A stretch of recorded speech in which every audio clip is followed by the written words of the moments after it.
Merci beaucoup. Donc, je voudrais commencer par vous remercier pour l'invitation. Et voilà, donc l'école effectivement de Valenciennes, j'en avais entendu parler. On n'avait jamais été en contact direct, mais c'est toujours été des contacts via des artistes en fait qui sont. Alors, je vais commencer par me présenter. Donc, moi, je suis Myriam de Sainte-Catherine. Je suis professeure d'informatique à Bordeaux INP. Et donc, mes deux collègues Gaël et Thibaut sont ingénieurs au SCRIM et vous présenteront un projet, donc plus précisément sur la réalité sonore augmentée. Moi, je vais commencer par vous présenter un petit peu le contexte de cette plateforme du Scrim qui permet de développer des projets de recherche et de création en collaboration avec des chercheurs et avec des artistes. Donc, je vais partager mon écran.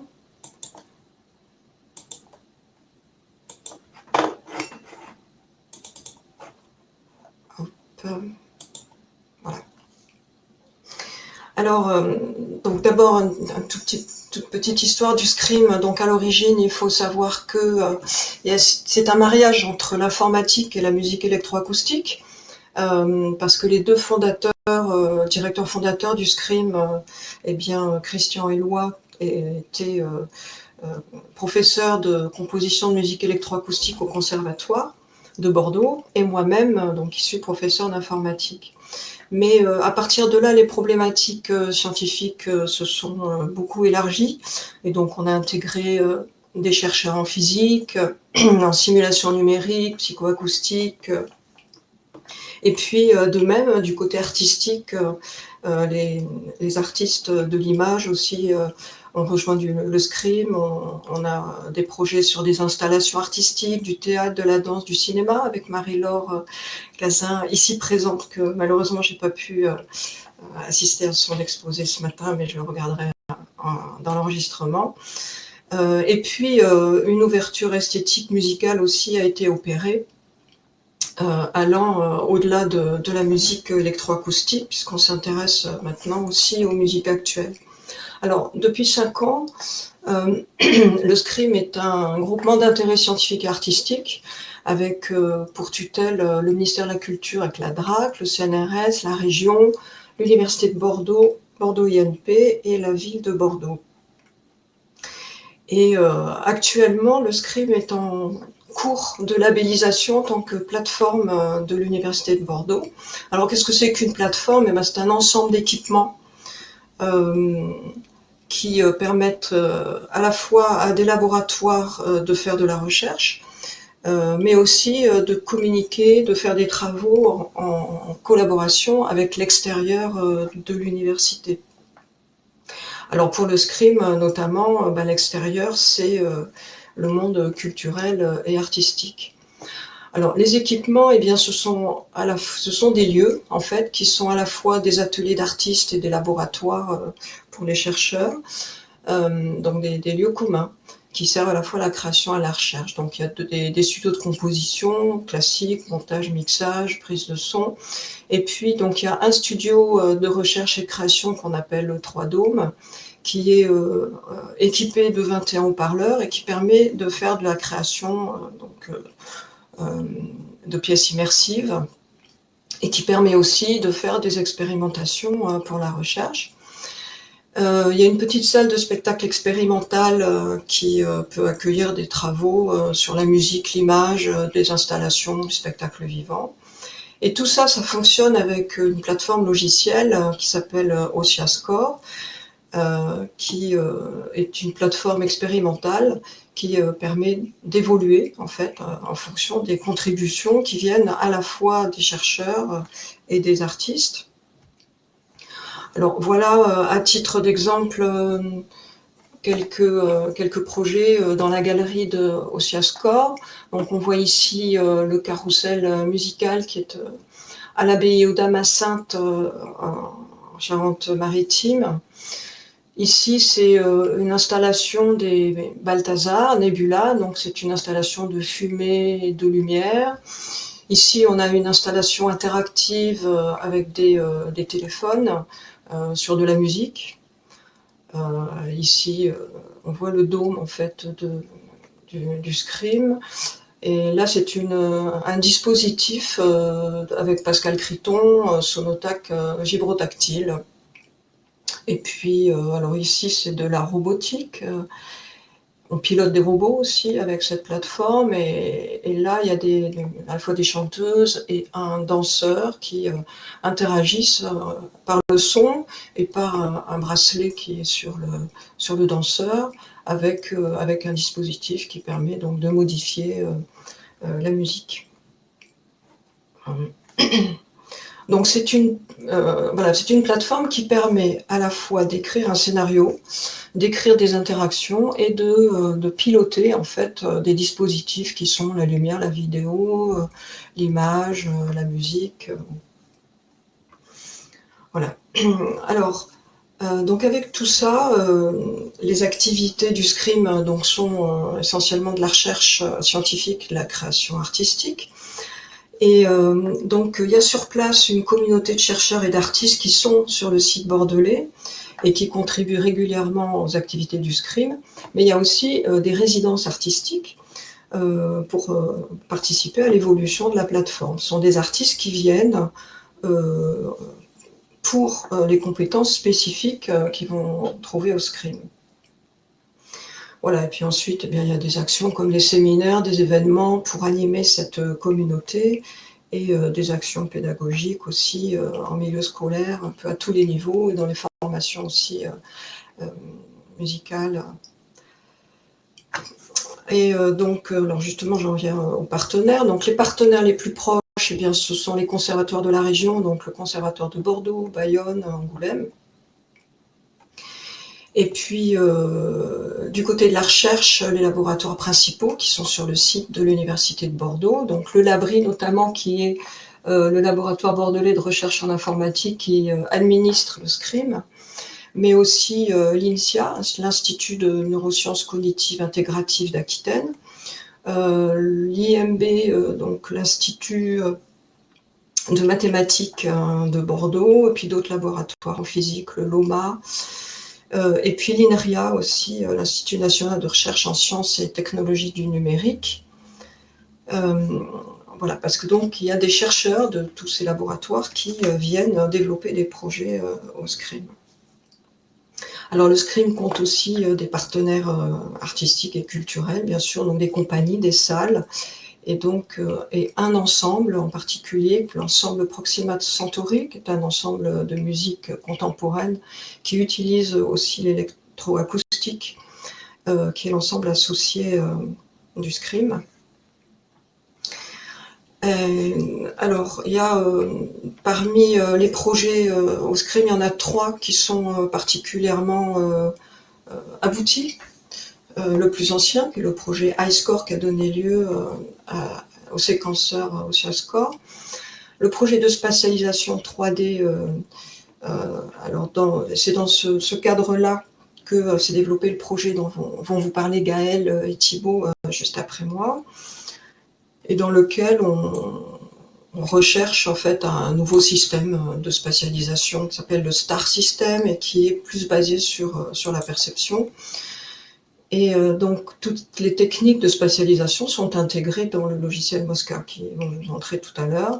Puis un troisième projet qui est un éditeur de jeux qui s'appelle Segment et dont je ne parlerai pas. Pour finir, je voudrais donner, pour illustrer un petit peu la façon dont on fonctionne pour arriver à articuler les créations artistiques avec les travaux des artistes avec les travaux des chercheurs, et plus particulièrement les idées finalement des artistes avec celles des chercheurs. Donc je prendrai l'exemple du projet iScore, qui est donc le projet le plus ancien.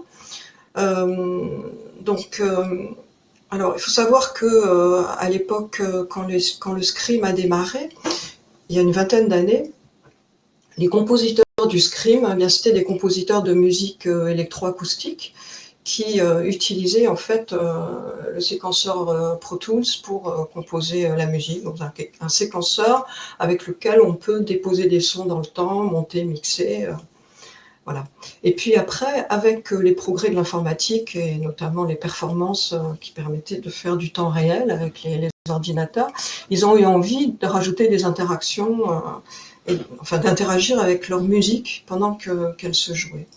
Et donc, c'est un nouvel usage artistique en fait qui a émergé et qui posait le problème de rajouter du contrôle à une pièce musicale écrite.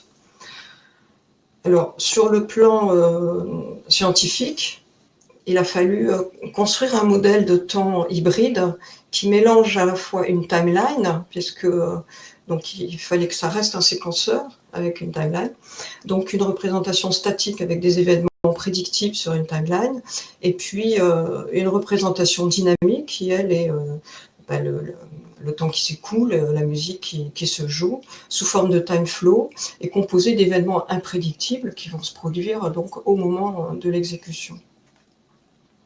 Voilà, j'en dirai pas plus, je vais juste montrer juste une petite image de à quoi ressemble l'écran de Osciascore, donc avec des intervalles temporels et puis des événements qui sont soit statiques, soit interactifs et qui sont représentés de cette façon-là. Et je vais tout de suite donner la parole à mes collègues. Donc je vais départager mon écran. Voilà. Impeccable. Écoutez, moi je suis Gaël Jaton, je suis le régisseur technique du Scream depuis maintenant 2 ans.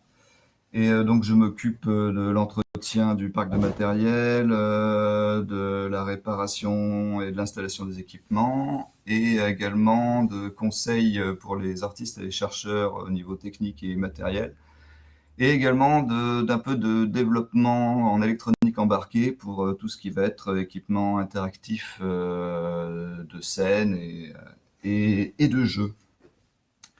Et du coup, avant que Thibaut parle un peu plus en général des outils qui sont développés au Scream, je vais vous présenter un projet en développement actuellement, qu'on a intitulé de manière assez générique Réalité sonore augmentée, à défaut de trouver ultérieurement un nom un peu plus précis. Et donc, il se propose de pouvoir explorer physiquement un espace virtuel sonore. Donc, c'est un dispositif qui ne fait pas appel à de la VR visuelle. Donc, on n'a pas de casque avec un écran intégré. On est vraiment que sur un casque audio. Et donc, pour pouvoir explorer des espaces physiques réels avec des objets sonores virtuels implantés dedans. Et donc, ça va reposer sur un logiciel de spatialisation binaurale et l'usage d'un système de positionnement à l'intérieur qu'on va développer un peu plus loin.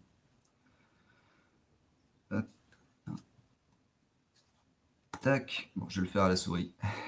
Du coup, le contexte, un peu l'histoire de ce projet, c'est la poursuite en fait d'un projet qui a été initié par Yann Mott, qui est un artiste un artiste australien, pardon, donc qui, pour les besoins de son projet, a développé le logiciel de spatialisation Mosca, qui est développé sous le logiciel libre Super Collider et qui est intitulé Botanica. Donc en fait, son propos, c'était de proposer une expérience immersive au public en les équipant d'un casque muni à la fois d'un système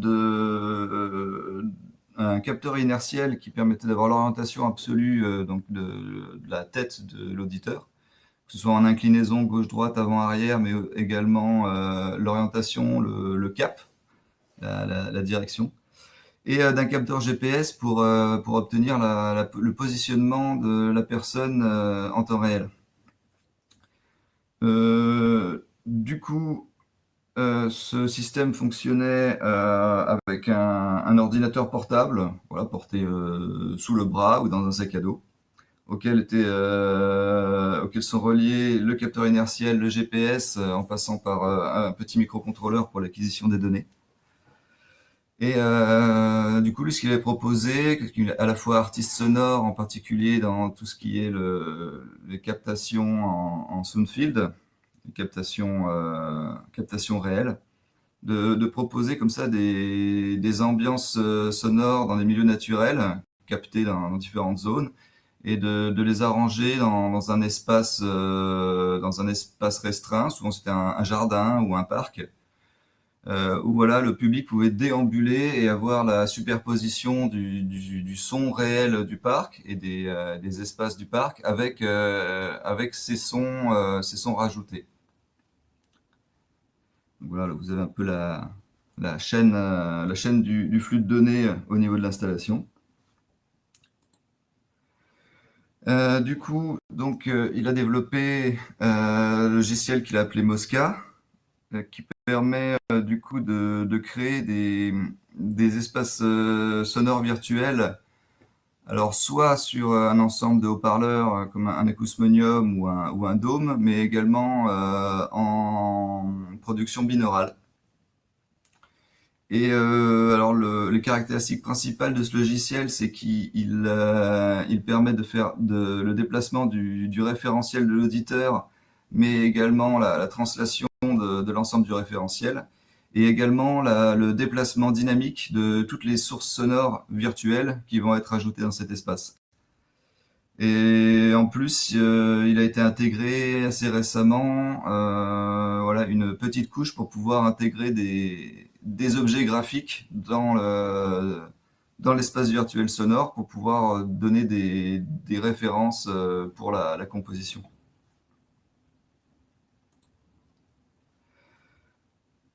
Alors, du coup, cette pièce Botanica fonctionne très très bien, mais on a reproduit ici au Scream le dispositif.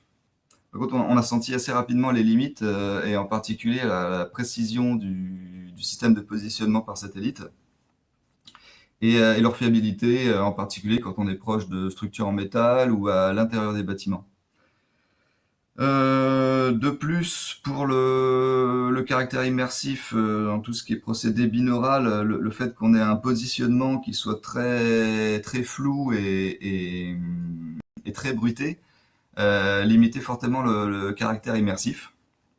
Et du coup, on a voulu poursuivre ce projet en développant ce dispositif en le basant sur un système de positionnement en intérieur.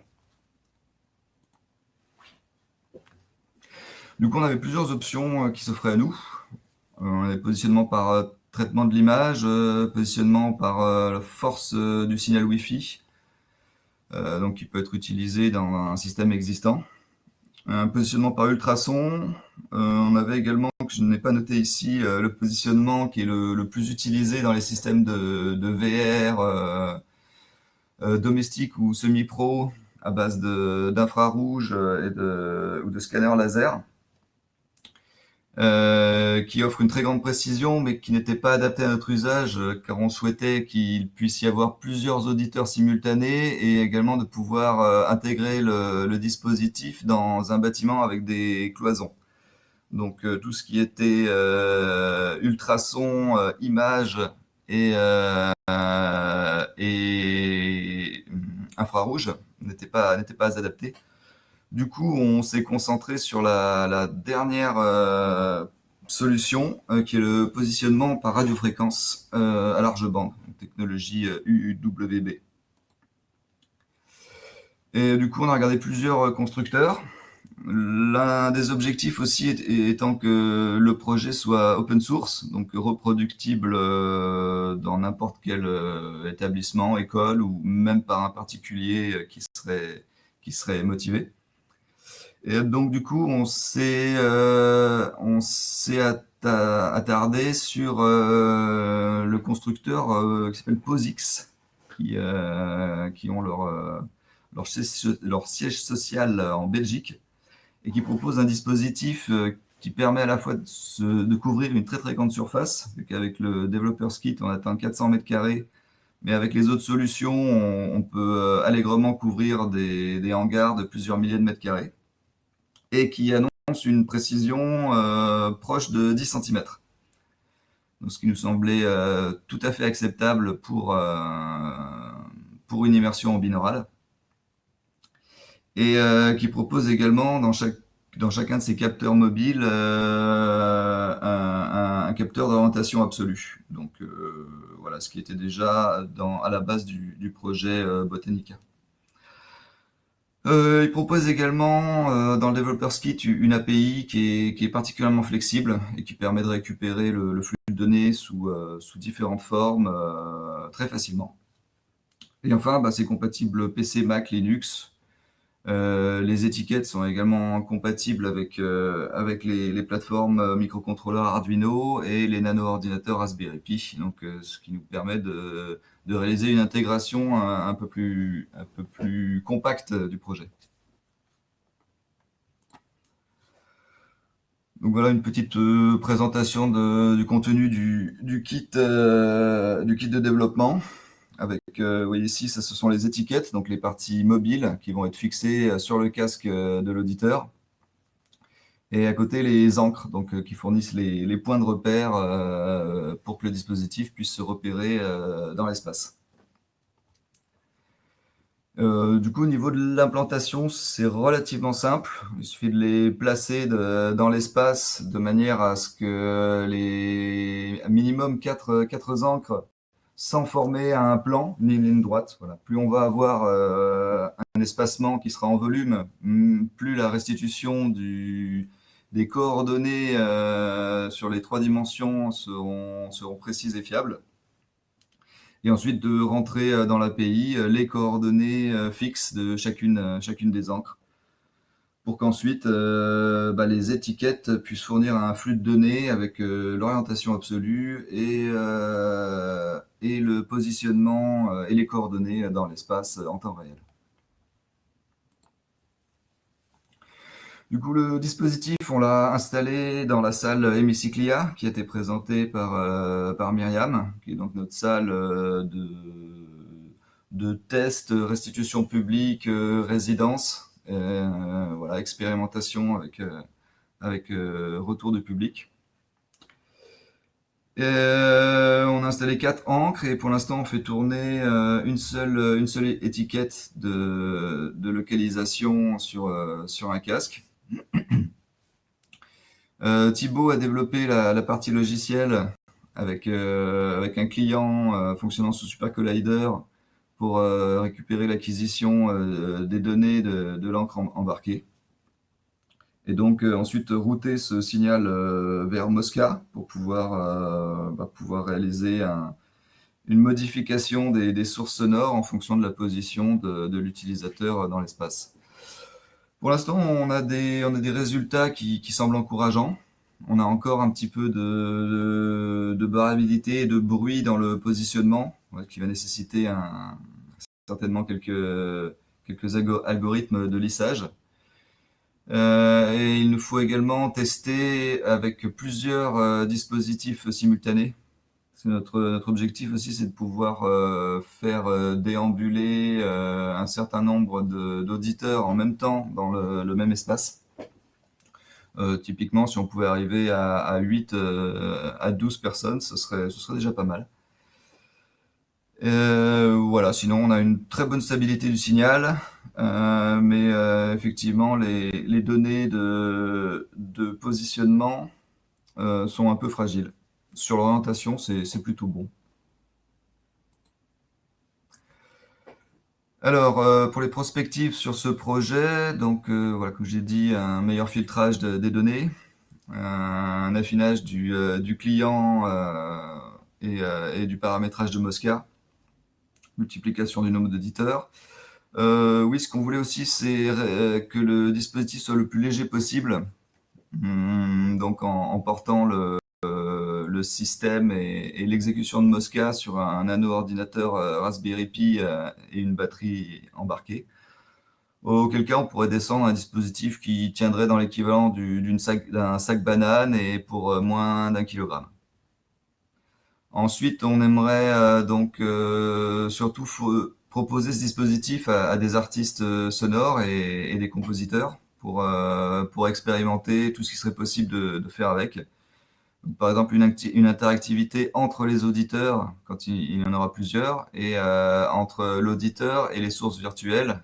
Comme on a la position de chaque personne dans l'espace et la position relative de chaque source sonore virtuelle, on peut imaginer que quand, par exemple, un des auditeurs s'approche d'une source, il va y avoir un effet dessus, la source va s'échapper ou va se transformer en quelque chose d'autre, ou va se morpher en un autre objet sonore. On aimerait également pouvoir tester l'interactivité avec des objets physiques qui seraient placés dans l'espace explorable. Voilà, avec des petites puces de Internet of Things sur des réseaux Wi-Fi, on peut assez facilement implémenter ce genre d'expérience. Et enfin, expérimenter du coup sur des concepts et des expériences on va dire plus de psychoacoustique, avec par exemple des espaces non euclidiens, des effets, des distorsions d'espace et de temps, par exemple avec l'effet Doppler qui peut être fortement modifié pour avoir l'impression qu'une source se déplaçant lentement a un Doppler d'une source se déplaçant extrêmement vite, ou alors d'accélération du déplacement de l'auditeur dans l'espace. Voilà, hallucination auditive, distorsion spatiale et temporelle, morphing sonore, tout ce genre de joyeuseté. Voilà pour ce projet. Maintenant, je vais passer la parole à Thibaut, qui va nous présenter un peu plus en détail les développements récents qui ont été faits sur les logiciels développés au Scrim, en particulier OSIascore et Mosca. Je vous remercie de votre attention. Je vais faire très vite en fait. Je vais présenter les logiciels puisque, finalement, Myriam et Gaël ont déjà, expliqué dans les détails le projet. Hésitez pas à m'interrompre, à tout moment. Donc voilà, je vous présente ici, Mosca, à gauche, qui a été, initialement créé par, Yann Motte, comme l'a dit Gaël, et dont nous avons repris le développement depuis à peu près, 2 ans, et qui est en fait une interface qui permet la spatialisation du son sur un système de diffusion arbitraire. On peut aussi bien spatialiser pour le casque, pour un casque personnel que pour un grand nombre de haut-parleurs ou un petit système 3D. Il se présente sous la forme de ces deux cercles concentriques et un point au centre qui représente la position de l'auditeur. On peut alors cliquer, ajouter une source et puis la déplacer et déplacer le son. Dans le cas d'une écoute au casque, on va déplacer le son pour un rendu binaural, pardon, par rapport au point central situé ici. Alors, on intègre un certain nombre de sources potentielles, pardon, d'entrées au logiciel. On peut avoir des entrées externes, des synthétiseurs à l'intérieur de cet environnement qui s'appelle Super Collider. On peut charger des fichiers, les streamer depuis le disque pour garder un peu de mémoire vive, donc les mettre en boucle. On a aussi une batterie d'effets qui est assignable par source. Et on a surtout en fait une liste d'algorithmes qui est en fait un état de l'art de ce qui se fait dans plusieurs laboratoires autour du monde sur l'audio 3D. Donc on va avoir différentes appellations qui correspondent soit aux créateurs, soit au projet en question, donc SCHOA ou ATK pour l'Ambisonic Toolkit de Joseph Anderson. Je le mentionne parce qu'il y a eu un gros update hier sur la bibliothèque ATK et on va s'empresser d'ajouter ça dans Mosca.